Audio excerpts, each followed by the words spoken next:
بسم اللہ الرحمن الرحیم۔ 5 عورتوں کو نیند نہیں آتی۔ حضرت محمد صلی اللہ علیہ وآلہ وسلم نے فرمایا، ان 5 عورتوں کو رات کو نیند نہیں آتی۔ وہ 5 لوگ یہ ہیں۔ نمبر 1، بسم اللہ الرحمن الرحیم۔ ناظرین، کیا آپ کو رات کو سوتے وقت اکثر کروٹیں بدلنا پڑتی ہیں؟ تو اس کی وجہ جو بھی ہو، مگر اس کا نتیجہ جلد موت کی شکل میں بھی نکل سکتا ہے۔ یہ بات برطانیہ میں ہونے والی ایک طبی تحقیق میں سامنے آئی ہے۔ ایک یونیورسٹی کی تحقیق میں بتایا گیا کہ جن افراد کو رات کو نیند نہیں آتی یا آدھی رات کو جاگ جاتے ہیں، ان میں موت کا خطرہ بہت زیادہ ہوتا ہے۔ اس تحقیق میں 5 لاکھ درمیانی عمر کے افراد کو شامل کیا گیا تھا اور دریافت کیا گیا کہ نیند کے مسائل سے دوچار افراد، بالخصوص ذیابیطس کے مریضوں میں، اس کے نتیجے میں کسی بھی وجہ سے موت کا خطرہ 87% تک بڑھ جاتا ہے۔ محققین کا کہنا تھا کہ یہ ہم پہلے سے ہی جانتے ہیں کہ نیند کی کمی اور خراب صحت کے درمیان مضبوط تعلق موجود ہے، مگر نئے نتائج چونکا دینے والے ہیں۔ انہوں نے کہا کہ ڈاکٹروں کی نیند کے مسائل کو بہت سنجیدہ لینا چاہیے تاکہ ان میں خطرے کو کم کیا جا سکے۔ ان کا کہنا تھا کہ ذیابیطس سے ویسے ہی مختلف امراض سے موت کا خطرہ 67% تک بڑھ جاتا ہے، مگر ایسے مریضوں کو بے خوابی یا نیند کے دیگر مسائل کا سامنا ہو، ان کے لیے یہ خطرہ 87% تک بڑھ جاتا ہے۔ اس سے قبل 2019 میں کیلیفورنیا یونیورسٹی کی ایک تحقیق میں بتایا گیا تھا کہ محض ایک رات کو کم سونا بھی ذہنی بے چینی، خوف یا اعصابی خلل کا خطرہ 30% تک بڑھ جاتا ہے۔ طبی جریدہ جرنل نیچر ہیومن بیہیویئر میں شائع تحقیق میں محققین کا کہنا تھا کہ ہم نے گہری نیند کا ایک نیا فائدہ دریافت کیا ہے جو رات بھر میں دماغی کنیکشن دوبارہ منظم کر کے ذہنی تشویش اور بے چینی کو کم کر دیتا ہے۔ نیند کی کمی سے ذہن بوجھل ہوتا ہے اور مختلف مسائل کا شکار ہو جاتا ہے، جبکہ زیادہ سونا اس حالت کو بہتر بناتا ہے۔ ناظرین، آئیے اب بات کرتے ہیں ان عورتوں کے بارے میں جن کو رات کے وقت نیند نہیں آتی۔ حضرت محمد صلی اللہ علیہ وآلہ وسلم نے فرمایا، 5 عورتوں کو نیند نہیں آتی۔ وہ 5 عورتیں کون سی ہیں؟ جاننے کے لیے ویڈیو کو مکمل ضرور دیکھیے گا۔ ناظرین، آئیے جانتے ہیں ایسی 5 عورتوں کے بارے میں جنہیں نیند نہیں آتی۔ نمبر 1، جو کسی کے قتل کا ارادہ کرتی ہو۔ قرآن پاک میں ارشاد ہے، اور جو شخص کسی مسلمان کو جان بوجھ کر قتل کرے تو اس کی سزا جہنم ہے جس میں وہ ہمیشہ رہے گا، اور اللہ اس پر غضب نازل کرے گا اور لعنت بھیجے گا، اور اللہ نے اس کے لیے بڑا عذاب تیار کر رکھا ہے۔ اسی وجہ سے ہم نے بنی اسرائیل کو یہ پیغام لکھ دیا تھا کہ جو کوئی کسی کو قتل کرے، جبکہ یہ قتل نہ کسی اور جان کا بدلہ لینے کے لیے ہو اور نہ کسی کے زمین میں فساد پھیلانے کی وجہ سے ہو، تو یہ ایسا ہے جیسے اس نے تمام انسانوں کو قتل کر دیا۔ اور جو شخص کسی کی جان بچا لے تو یہ ایسا ہے جیسے اس نے تمام انسانوں کی جان بچا لی۔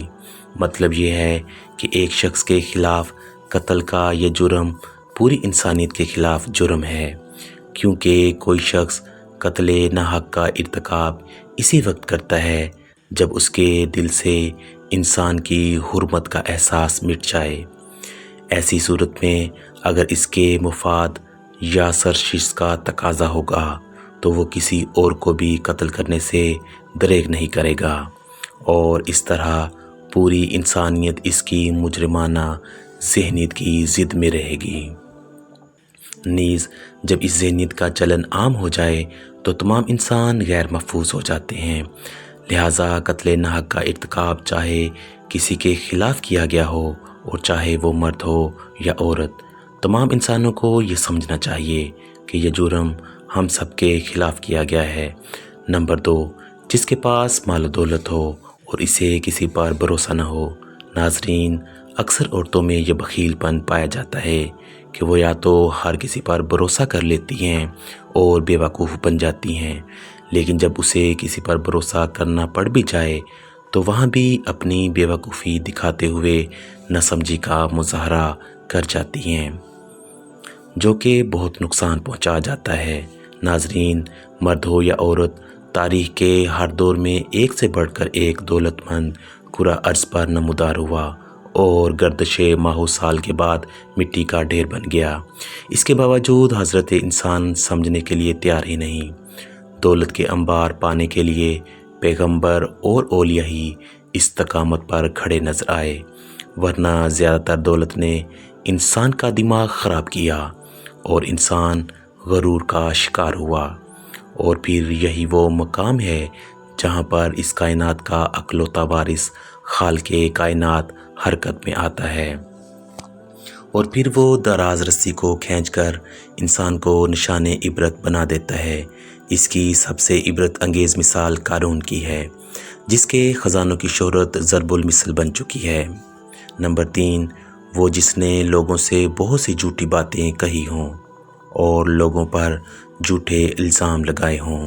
ناظرین، یہ ہر عورت کی فطرت ہے کہ وہ جب باتیں کرنا شروع ہو جائے تو دنیا کی کوئی طاقت اسے روک نہیں سکتی، اور یہی اس کی حماقت اسے لے ڈوبتی ہے۔ عورت جب باتیں کرنا شروع کرتی ہے تو وہ بہت زیادہ جذباتی ہو جاتی ہے، پھر اسے جھوٹ سچ کا بھی خیال نہیں رہتا، اور پھر یہی چیز اس کی رات کی نیندیں حرام کر دیتی ہے۔ حدیث شریف میں ہے کہ جھوٹے گواہ کے قدم ہٹنے بھی نہ پائیں گے کہ اللہ تعالیٰ اس کے لیے جہنم واجب کر دے گا۔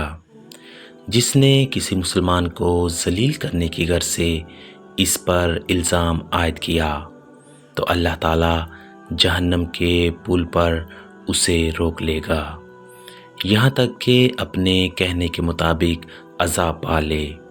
جو کسی مسلمان پر ایسی چیز کا الزام لگائے جس کے بارے میں وہ خود بھی جانتا نہ ہو تو اللہ تعالیٰ اسے جہنمیوں کے خون اور پیپ جمع ہونے کے مقام میں اس وقت تک رکھے گا جب تک کہ اپنے الزام کے مطابق عذاب نہ پا لے۔ نمبر 4، وہ جس کی ذمہ داری زیادہ ہو لیکن اس کے پاس دینے کے لیے کچھ نہ ہو۔ کائنات کی تلخ ترین اور شفاف حقیقت بھوک ہے۔ بھوک بڑی بدذات ہے۔ انسان، چرند پرند اور ہر زی روح مخلوق اپنی بھوک کے سامنے بے بس ہو جاتے ہیں۔ یہی وجہ ہے کہ موجودہ حالات کے پیش نظر غربا اور بے سہارا لوگوں کے سامنے بھوک ایک بڑا مسئلہ بن کر کھڑی ہو گئی۔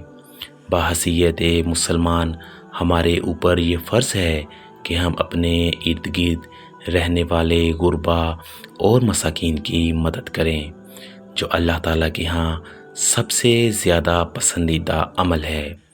ایک حدیث میں آپ صلی اللہ علیہ وآلہ وسلم نے فرمایا، یہ افضل عمل ہے کہ تم اپنے مومن بھائی کو خوشی پہنچاؤ، یا اس کا قرض ادا کرو یا اسے کھانا کھلاؤ۔